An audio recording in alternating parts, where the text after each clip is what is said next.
ഏലൂർ നഗരസഭയുടെ ദുർഭരണത്തിനെതിരെ കോൺഗ്രസ് ഏലൂർ മണ്ഡലം കമ്മിറ്റിയുടെ നേതൃത്വത്തിൽ ഏകദിന സത്യാഗ്രഹ സമരം സംഘടിപ്പിച്ചു.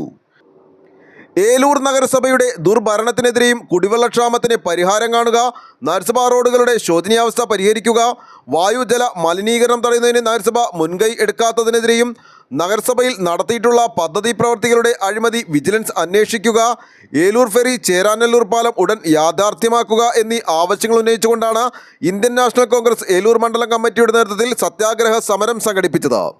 ഫാക്ട് കവലയിൽ സംഘടിപ്പിച്ച സത്യാഗ്രഹ സമരം DCC പ്രസിഡന്റ് മുഹമ്മദ് ഷിയാസ് ഉദ്ഘാടനം ചെയ്തു. ജനങ്ങൾക്ക് കൊടുക്കുവാനുള്ള വെള്ളം കൊടുത്തിട്ട് മതി വ്യാവസായിക ആവശ്യത്തിന് വെള്ളം കൊണ്ടുപോകുവാനെന്നും രൂക്ഷമായ കുടിവെള്ളക്ഷാമം നേരിടുന്ന പ്രദേശവും വായുമലിനീകരണം ഏറ്റവും വലിയ തോതിലുള്ള സ്ഥലവും ഏലൂരാണെന്നും കുടിവെള്ളം കൊടുക്കാൻ കഴിയാത്ത മന്ത്രിയും നഗരസഭയുമാണ് ഏലൂരിലുള്ളതെന്നും ഉദ്ഘാടന പ്രസംഗത്തിൽ ഷിയാസ് പറഞ്ഞു.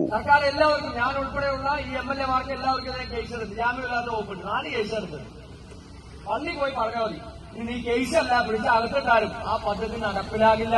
രാജീവ്, നടപ്പിലാകില്ല. ജനങ്ങൾക്ക് കൊടുക്കാനുള്ള കുടിവെള്ളം കൊടുത്തതിന് ശേഷം മാത്രം മതി വ്യാവസായിക ആവശ്യത്തിന് വെള്ളം കൊണ്ടുപോകാൻ. കാരണം വാട്ടർ അതോറിറ്റിയും ഇറിഗേഷൻ ഡിപ്പാർട്ട്മെന്റും എല്ലാ ഡിപ്പാർട്ട്മെന്റിലെയും ഉദ്യോഗസ്ഥന്മാർ പറയുന്നു 55 MLD ഈ വ്യാവസായിക ആവശ്യത്തിനുള്ള ആ വെള്ളം കൊണ്ടുപോകുന്ന പദ്ധതി നടപ്പിലാക്കിയാൽ ആലുവായിൽ നിന്ന് ഈ 190 MLD കുടിവെള്ള പദ്ധതി ഇനി നടപ്പിലാക്കാൻ പോകുന്നില്ല. കാരണം ആലുവപ്പുഴയിൽ വെള്ളം വേണ്ടേ?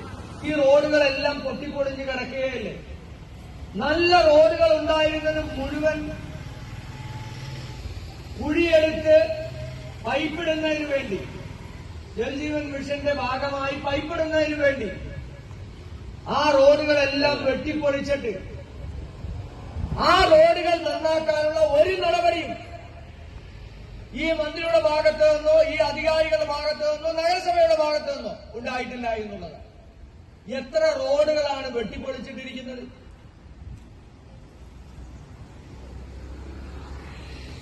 ജൽജീവൻ മിഷന്റെ ഭാഗം എന്തിനു വേണ്ടിയിട്ടാണ്? കുടിവെള്ളം കൊടുക്കുന്നതിന് വേണ്ടിയിട്ടാണ്.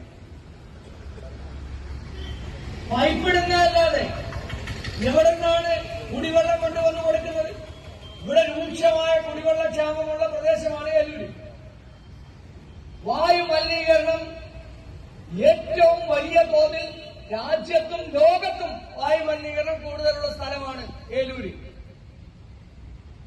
അപ്പൊ കുടിവെള്ളം പോലും കൊടുക്കാൻ കഴിയാത്ത നഗരസഭയും മന്ത്രിയുമാണ് നമ്മുടെ നാട്ടിലുള്ളത്. കുടിവെള്ളത്തിന് വേണ്ടി റോഡുകൾ മുഴുവൻ പൊളിച്ച് പൈപ്പിട്ടിട്ടും ഈ പൈപ്പിലൂടെ എവിടെ നിന്നാണ് വെള്ളം കൊടുക്കുന്നതെന്ന് ഈ മന്ത്രിയും നഗരസഭാ ഭരണവും പറയണ്ടേ? ജനങ്ങൾക്ക് കൊടുത്ത വാഗ്ദാനങ്ങളിൽ ഏറ്റവും ആദ്യത്തേത് കുടിവെള്ളം കൊടുക്കുമെന്നുള്ളതാണ്.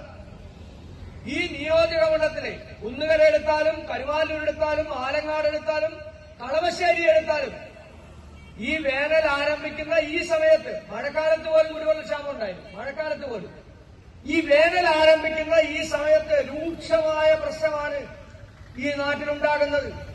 അത് പരിഹരിക്കാനുള്ള എന്ത് മാർഗമാണ് രാജീവിന്റെ നേതൃത്വത്തിലുള്ള ഈ സംസ്ഥാന സർക്കാരിന്റെ ഭാഗത്ത് നിന്ന് ഈ നാട്ടിലെ ജനങ്ങൾക്ക് എന്ത് പദ്ധതിയാണ് നടപ്പിലാക്കുന്നത്? ഈ കുടിവെള്ള പദ്ധതി വേണ്ട എന്ന് വയ്ക്കുകയും പകരം കിൻഫ്രയിലേക്ക് വ്യാവസായിക ആവശ്യത്തിന് വേണ്ടി ആലുവായിൽ നിന്ന് ഈ പറയുന്ന 55 MLD വെള്ളം കൊണ്ടുപോകാനുള്ള പദ്ധതി നടപ്പിലാക്കാനുള്ള നടപടിയാണ് സ്വീകരിച്ചത്. അപ്പൊ വ്യവസായികളോടാണോ, വെള്ളമില്ലാതെ ബുദ്ധിമുട്ടുന്ന ജനങ്ങളാണോ രാജീവിന്റെയും ഈ സർക്കാരിന്റെയും പ്രതിബദ്ധത? ജനങ്ങൾക്ക് കുടിവെള്ളം കൊടുക്കാനുള്ള ഒരു നടപടിയും ഈ സർക്കാരിന്റെ ഭാഗത്ത് നിന്ന് ഇല്ല എന്നുള്ളതിന്റെ ഏറ്റവും വലിയ തെളിവാണ്. ആ കുടിവെള്ള പദ്ധതി അട്ടിമറിച്ച് വ്യാവസായിക ആവശ്യത്തിന് വേണ്ടി വെള്ളം കൊടുക്കാനുള്ള പദ്ധതികൾ നടപ്പിലാക്കാനുള്ള നടപടിയുമായി രാജീവിന്റെ നേതൃത്വത്തിൽ ഈ സർക്കാർ മുന്നോട്ട് പോയത്. ഏലൂർ മണ്ഡലം പ്രസിഡന്റ് KM അബ്ദുൾ റസാഖ് അധ്യക്ഷത വഹിച്ചു. DCC ജനറൽ സെക്രട്ടറിമാരായ Joseph Antony, Lissy George, DCC member VK Shanavas, block president Madhu Purakkad, PM Ayyub, നഗരസഭാ പ്രതിപക്ഷ നേതാവ് EK Sethu, KM Amanulla, Shaija Benny, Shajahan Kavalakkal, Ansal Muhammad Ali, Mini Benny, Sreelatha Balan, block general സെക്രട്ടറിമാരായ Hansar Kuttimakkal, Suneer KA, Varghese Vevukadan, Bijith Dharan, Murali, Biji Subrahmanyan, PM Bava, Saju VA, Noby Rosario, മണ്ഡലം ഭാരവാഹികളായ AV Unni, Manuel D'Cruz, TN Unnikrishnan, Radhakrishnan, Sunilkumar, Ajfar, Jasmine, Muhammad കുന്ന്, കൗൺസിലർമാരായ നസീറ റസാക്ക്, എൽഡ ഡിക്രൂസ്, ധന്യാഭദ്രൻ, നാസർ അലിപുരം, ഫൈസൽ, മുനീർ, വൃന്ദ വേലായുധൻ തുടങ്ങിയവർ സംസാരിച്ചു. News desk, Eloor.